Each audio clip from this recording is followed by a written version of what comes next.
نے محبت محمد و آل محمد میں اس نظام شمس خبر کو نور عطا کیا اور کائنات کی ہر شے پر محمد آل محمد کی محبت کو واجب قرار دیا.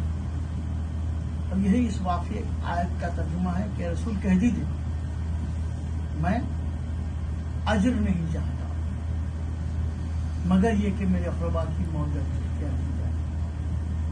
اجر کی لفظ رکھ کے اللہ نے یہاں پہ بتا دیا کہ ہم بنا اجر کے کسی کی لی ہوئی چیز کو قبول نہیں کرتے. تو وہ جو سرکار نے فرمایا نا کہ 73 قسمیں ہوں گے ان میں ایک ہی نازل ہوگا، تو وہ اسی طرف اشارہ کر رہا ہے کہ اجر کون ادا کر رہا ہے، اہل بیت کا محب کون ہے. کیونکہ جو اجر ادا کر رہا ہے اسی کے عمل قابل قبول ہے اللہ کے پاس، یا اس نے ایک میزان بنا دی کہ وہ کسی کی غصبی چیز کو قبول نہیں کرے گا. تو کیا کہنے ان لوگوں کے جنہوں نے محبت اہل بیت کو اپنے دل میں گھر کر لیا. بڑے کمالات حاصل ہوئے ہیں. میں نے حضرت سلمان کا نام لیا تھا، ذکر کیا تھا تھوڑا سا، تو ایک مرتبہ صلوات پڑھیں.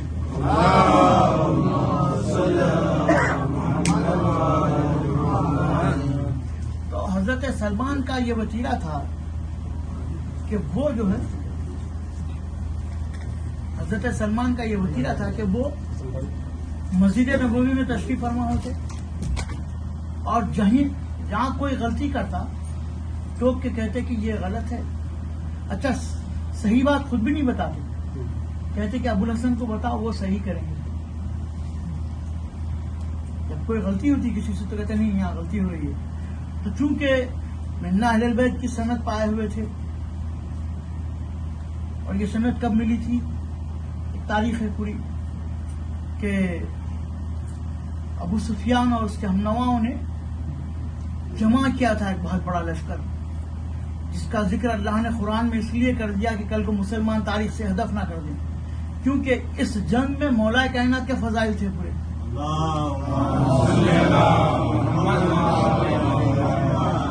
اب آپ دیکھیے کس خوبصورتی سے مقام احزاب کو صفا مساجد اور پھر 7 مسجدوں کو توڑ کے ایک مسجد بنا کے چھوڑ دیا. مدینے میں جب ہم پہلے گئے تھے 30 سال پہلے جب گئے تھے تو اس مقام کا نام صفا مساجد تھا. ہم نے کہا کہ اس کا نام صفا مساجد کیوں؟ تو کہا کہ یہاں 7 مسجدیں ہیں، یہ جنگ احزاب کی یاد میں. تو یہ کسی کو بتایا نہیں جاتا تھا کہ یہ جنگ احزاب کی یاد ہے، کہ جہاں سلمان کا خیمہ تھا وہاں سلمان کی مسجد ہے آج بھی، جہاں رسول اللہ کا خیمہ تھا وہاں رسول اللہ کی مسجد ہے جو بند کر دی گئی ہے، جہاں مولا کائنات کا خیمہ تھا وہ مسجد کو بھی بند کر دیا گیا، اور جو نہیں تھے ان کے مسجدیں بھی بنی ہوئی ہیں. اب سب کو توڑ کے میدان بنا دیا گیا اور اس مقام کو ہٹا دیا گیا لوگوں کے ذہن کو احزاب سے، کہ یہ وہ مقام ہے جہاں پر سورہ احزاب نازل ہوا.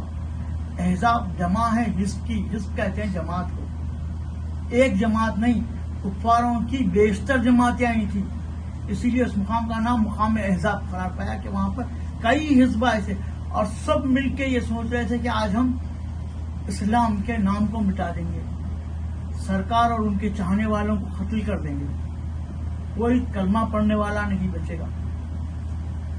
چونکہ مولا کائنات کی تلوار کا زور دیکھ چکے تھے تو اب انہوں نے بڑے تلوار باز کو بلایا تھا، جس کے بارے میں مشہور ہے کہ یہ سو رہا تھا قافلے میں، جب ڈاکوؤں نے حملہ کیا تو نیند سے اٹھا، سپر نہیں ملی تو اونٹ کے بچے کو ایک ہاتھ میں اٹھا لیا، دوسرے ہاتھ میں تلوار لے کے 1000 ڈاکوؤں کا تنہا مقابلہ کیا.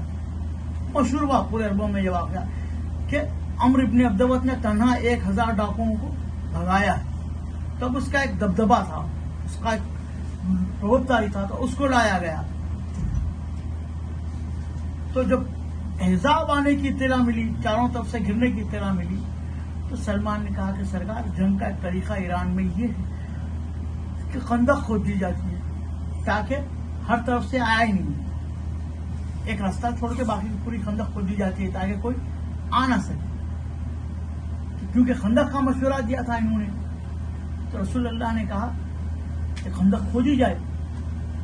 تو بتائیے آپ خندق کھودنے کے لیے کس کی ضرورت پڑتی ہے؟ نوجوانوں کی، بہادروں کی ضرورت پڑتی ہے. لیکن وہاں قصہ یہ تھا کہ ہر قبیلہ چاہتا تھا کہ سلمان ان کے ہمنوا ہو جائیں. ہر قبیلہ چاہتا تھا سلمان آپ ہمارے قبیلے کے ساتھ جائیں، کیونکہ سلمان تھے نہیں عرب سے، تو ان کا قبیلہ تھا نہیں یہاں، یہ تھے ایران کے. تب سب میں اختلاف ہونے لگا کہ سلمان کس کا ساتھ دیں. مرتبہ سلمان پڑھیے.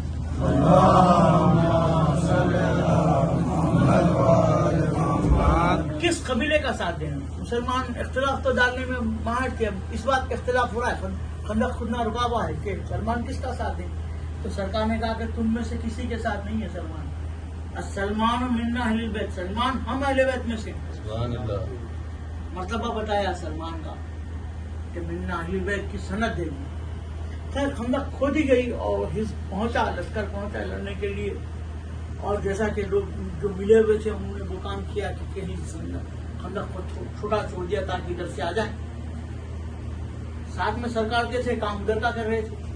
چنانچہ عمرو ابن عبدود اپنے دو ساتھیوں کے ساتھ خندق عبور کر کے آ گئے.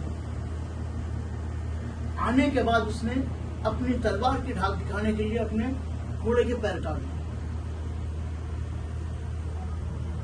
اس کی سزا دی علی نے. یہ ہے محسن خشک، محسن کشی کہتے ہیں اسے، کہ جو تمہاری خدمت کر رہا ہے اسی کو قتل کر دو. تو یہ ان کے مزاج میں ہے. یہ جو دشمن اہل بیت ہے نا، یہ محسن کش ہے شروع سے، ان کا مزاج ہے.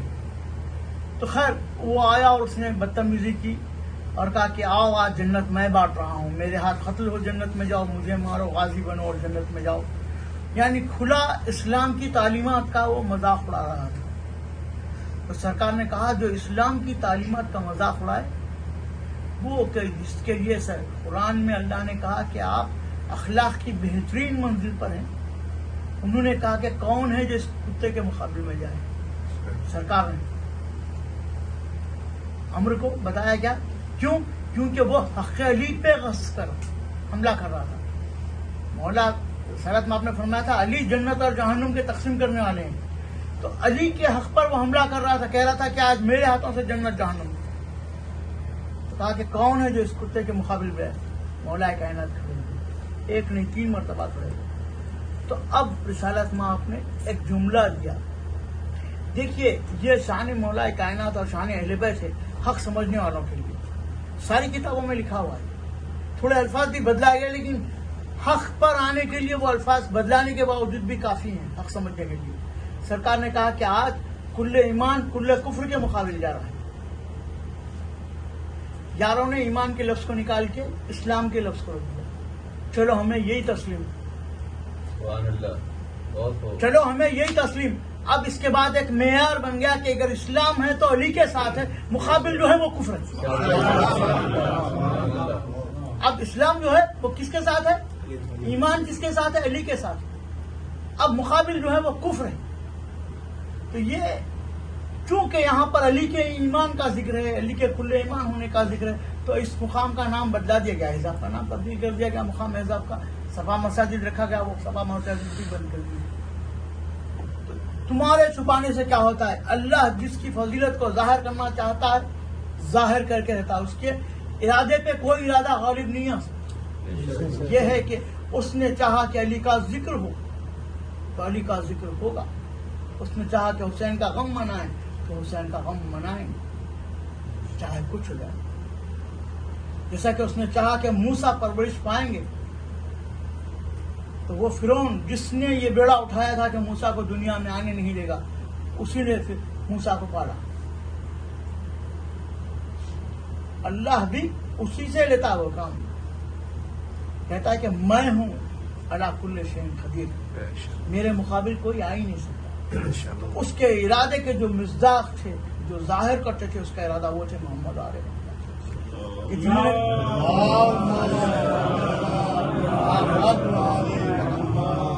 جنہوں نے اپنا تعارف کرواتے خود کہا کہ نحن مشیت اللہ، ہم اللہ کا ارادہ ہیں، ہم اللہ کی بولتی ہوئی زبان ہیں، ہم اللہ کی دیکھتی ہوئی آنکھ ہے. یعنی ہم جو دیکھ رہے ہیں، ہم جو بول رہے ہیں، اسے اللہ نے خود سے نسبت دی، اسے اللہ نے خود سے نسبت دی. جیسے کہ کنکریاں سرکار نے پھینکی تھی، لیکن قرآن میں اللہ نے کہا کہ اے رسول کو کنکریاں تم نے نہیں پھینکی، ہم نے پھینکی. یعنی یہ کہ اللہ اس ارادے میں شامل ہو کے بتا رہا ہے کہ وہ کس قدر بلند ارادہ ہے کہ جس سے وہ خود سے نسبت دے رہا ہے. تو یہ وہ ذوات مقدسہ ہیں جنہیں اللہ اپنی ذات سے نسبت دیا. دیکھیے مولا کے فضائل کی سب سے بڑی شان یہ ہے کہ اللہ نے ہر چیز کو خود سے نسبت دی. علی آئے تو اپنے گھر کا انتظام کیا, علی پیدا ہوئے تو اپنا نام دیا,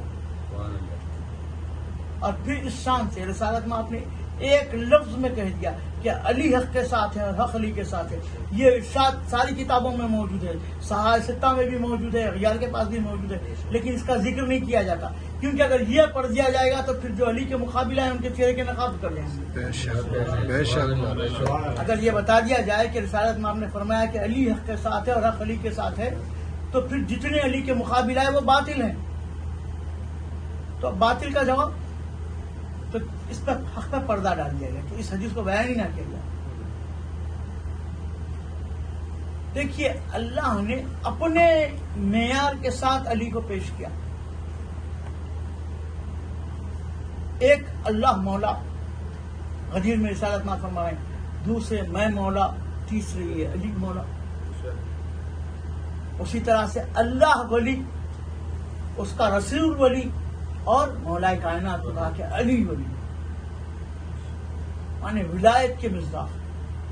اور یہی یہاں کے امت میں بڑی اللہ کی ولایت کو تسلیم کیا, رسول کی ولایت کو تسلیم کیا. علی کی ولایت کو کیوں منکر ہو گئے؟ کیونکہ رسول نے پردہ کر لیا تھا, علی موجود تھے, اور علی کے بعد اولاد علی موجود رہی. ولایت سے جو انکار کیا مولا کی, سبب یہی تھا. علی ولی اللہ کہنا اتنا آسان نہیں ہے.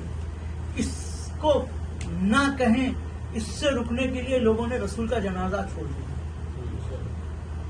میراث پانے کے لیے کہا, دعویٰ دیا کہ ہم اس لیے خلیفہ بننا چاہتے کہ ہم قریبی ہیں, لیکن جنازہ اس لیے چھوڑ دیا کہ جو قریبی ہے اس کے پیچھے نماز پڑھنی پڑتی. علی کے ہوتے ہوئے کوئی پڑھا سکتا تھا رسالت میں آپ کا جنازہ؟ نہیں. تو کہا کہ کیا اس کا علاج یہ کہ رسول اللہ کے جنازے میں شریک نہیں. جب جنازے میں شریک نہیں ہوئی تو تاریخ کیا یاد رہی تھی کہ کب وصال ہوا سرکار؟ تو کہا کہ پہلی سے لے کے 12 تک جس دن پیدا ہوئے اسی دن وصال ہوئے. اور پھر طے یہ پایا مسلمانوں کی کہ ہم صرف خوشی منائیں گے, غم نہیں منائیں گے. بھائی سرکار نے پردہ تو کیا ہے. جب کوئی کس سے جدا ہوتا ہے, ضروری نہیں ہے مرنا. آپ جا کے ایئرپورٹ پہ, ریلوے اسٹیشن پہ کہیں بھی دیکھ لیں, جب چاہنے والے ایک دوسرے سے جدا ہوتے ہیں تو ان کی آنکھیں بھر آتی ہیں. سرکار نے تو ہم سے پردہ کیا ہے.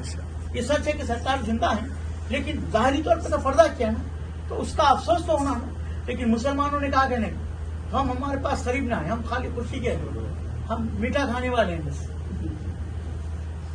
اور اللہ نے جہاں انبیاء کا ذکر کیا تو وہاں بتایا کہ کہاں جا کے انبیاء کے قدم رک گئے, اور اس کے بعد تاریخ میں بتایا کہ یہاں اہل بیت کیسے آگے بڑھ گئے. ماؤں کا ذکر ہے قرآن میں. حضرت حاجرہ صرف ایک نشان دیکھا تھا. ابلیس نے آ کے کہا تھا حاجرہ سے کہ ابراہیم بیٹے کو ذبح کرنے کے لیے لے جا رہے ہیں. تو کہا کیا چاہتا ہے؟ کہا جاؤ اپنے بیٹے کو بچاؤ. تو کہا کہ نبی خدا کو گھر سے نکالنا چاہتا ہے, تو ابلیس ہے, کنکریاں ماری. تو اب سنت بن گئی کنکریاں مارنی کہ قیامت تک تصور میں ابلیس تک کے پتھر کی پہ کنکر نہ لے جائیں. پتا چلا اگر خاصان خدا کوئی عمل کرتے ہیں تو ان کو دہرانا ثواب کا موجب ہوتا ہے, نہ کہ بدعت. یہی ہے کہ جب پانی کے لیے دوڑی ہیں تو اللہ کو ماں کا اضطراب پسند آیا. صفا مروہ کے درمیان حاجرہ کا پھرنا اتنا پسند آیا, کہا کہ جو میرے گھر کو آئے گا, چاہے عمرہ کرے چاہے حج کرے, وہ صحیح ہے حاجرہ کرے, صفا مروہ کے درمیان دوڑے. کہ اگر دوڑنے پر قادر نہ ہو تو دوڑے جیسی شکل بنائیں. تو اللہ نے بتایا کہ کچھ عمل جو محبت میں کیے جاتے ہیں, ایک ماں کا بیٹے کے لیے وہ عمل ہے, پانی کے لیے دوڑی ہیں, لیکن اللہ کو اتنا پسند آیا کہا کہ قیامت تک آنے والے لوگ اس کی یاد منائیں. اور جسے پانی مل گیا اس کی یاد منائیں, اور جسے پانی نہ ملا اس کی یاد منائیں. فتوے لگائے جا رہے ہیں. سوچے آپ کہاں ہے اہل بیت کی دشمنی نے کہاں پہنچا دیا لوگوں کو. جس اسماعیل تو سیراب ہو گئے، زمزم نکلا، لیکن جو سیراب نہیں ہوئے وہ آل محمد تھے۔ حاجرہ نے ایک نشان دیکھا تو تاریخ کہتی ہے 11 دن سے زیادہ نہ جی سکی، یہ کہہ کے روتی تھی کہ اگر دمبا نہ آتا تو میرا بیٹا ذبح ہو جاتا۔ میں کہوں گا حاجرہ ذرا کربلا آئیے اور زینب کا حوصلہ دیکھیے، شب عاشور ہے، حسین خیموں کا طلایا کر رہے ہیں، تو دیکھا کہ خیمے میں زینب اپنے دونوں بیٹوں کو بٹھائی ہوئی ہیں اور شفقت سے سر پہ ہاتھ پھیرتی ہیں، کہتی ہے دیکھو تمہارے نانا حیدر کرار نے ایسے جنگ کی، تمہارے دادا جعفر طیار کی شجاعت عرب میں مشہور ہے، تم بھی کل ایسے تلوار چلانا کہ نانا اور دادا دنیا کو یاد آ جائے۔ جب بچوں کو تو بچے کہتے کہ آپ ہمیں بس اجازت دلا دیجیے پھر ہم بتائیں گے کہ ہم نے تلوار کیسے سیکھی ہے، بس ہمیں ماموں نے کیسے سکھایا ہے تلوار چلانا، ہم دنیا کو دکھا دیں گے۔ لیکن زینب باتیں کرتے کرتے رک کے بچوں کے چہروں کو دیکھتی ہیں غور سے اور کہتے ہیں بچوں مجھے تم سے خدشہ ہے۔ جب ماں کی زبان سے خدشہ سنانا تو بچے اپنے مقام سے کھڑے ہوئے، کہا کہ آپ کو اور ہم سے خدشہ ہے؟ تو کہا کہ ہاں تم 3 دن کے بھوکے پیاسے، مجھے خدشہ اس بات کا کہ فرات تک نہ پہنچ جاؤ، خبردار خیمے میں لیے پیاسا ہے، پانی کا کبھی رخ نہ کرنا۔ بچوں نے ماں سے وعدہ کیا، یہاں تک کہ شب عاشور گزری اور عاشور کا دن نمودار ہوا تو میدان موت گرم ہوا۔ میر انیس نے عجیب انداز میں رسم کیا ہے کہ دوزخ سے جب آزاد کیا حر کو خدا نے، کھلوا دیے فردوس کے در عقدہ کشانے، اعلیٰ کیا ادنا کو بزرگوں کی دعا نے، سب جس کے طلب گار تھے جنت میں وہ دور تھا، پرانے گرد تھی اور بیچ میں ہر تھا۔ اور اس کے بعد فرماتے ہیں کہ بیجا ہوئے جب ایلچیے شاہ کے دل بر، مرنے پہ کمر باندھے تھے خاصم بے پر، کہتی تھی جھکائے ہوئے سر شاہ کی خواہر، ہے سخت عجب دونوں کی دانائی سے مجھ کو، ان بیٹوں نے محجوب کیا بھائی سے مجھ کو۔ ماں کو اس بات کا افسوس ہے کہ بیٹے زندہ کیوں ہیں۔ فطرت کو بدل کے بتایا زینب نے کہ محبت یہ ہے کہ اگر بھائی سے محبت ہے تو کیسی محبت ہے۔ بیٹوں کو بلا کے کہا اب تک زندہ ہو، بچے کہتے ہیں کہ ہم کیا کریں، ماموں اجازت نہیں دیتے، تو کہا اجازت چاہیے تو میں تمہیں دلائے دیتی ہوں۔ فضا سے کہا جاؤ فضا ماں جائے کو بلا کے لاؤ۔ بڑا احترام ہے زینب کا کہ فضا جیسے ہی پہنچی حسین آئے ہیں کہ بہن نے بلایا ہے، تو کہا بھیا ذرا بیٹھ جاؤ۔ حسین سر کو جھکا کے بیٹھ گئے، دونوں بچوں کے ہاتھ تھامے حسین کے گرد طواف کرنے لگے۔ حسین کے گرد کہا بہن یہ کیا کر رہی؟ تو کہا بھیا صدقہ دینے سے بلا رد ہوتی ہے، میں اپنے بچوں کو آپ پر سے صدقہ دے رہی ہوں کہ سب دولتیں لوٹے بچے فاطمہ کا لال۔ ایک ہی خواہش ہے شہزادی کی، اور محمد کو میدان کی اجازت ملی، دونوں بچے میدان میں آئے تو جیسے وعدہ کیا تھا ویسے وعدہ بھی نبھایا کہ جا کے عباس خبر دیتے تھے کہ دونوں جس سمت کو حملہ کرتے ہیں فوجیں کائی کی طرح پڑ جاتی ہیں، لشکر میں بھگدڑ مچ جاتی ہے۔ آپ کے بیٹوں نے تو رنگ کو تہس نہس کر دیا، فوج شام پر اپنی تلوار کا سکہ جما دیا۔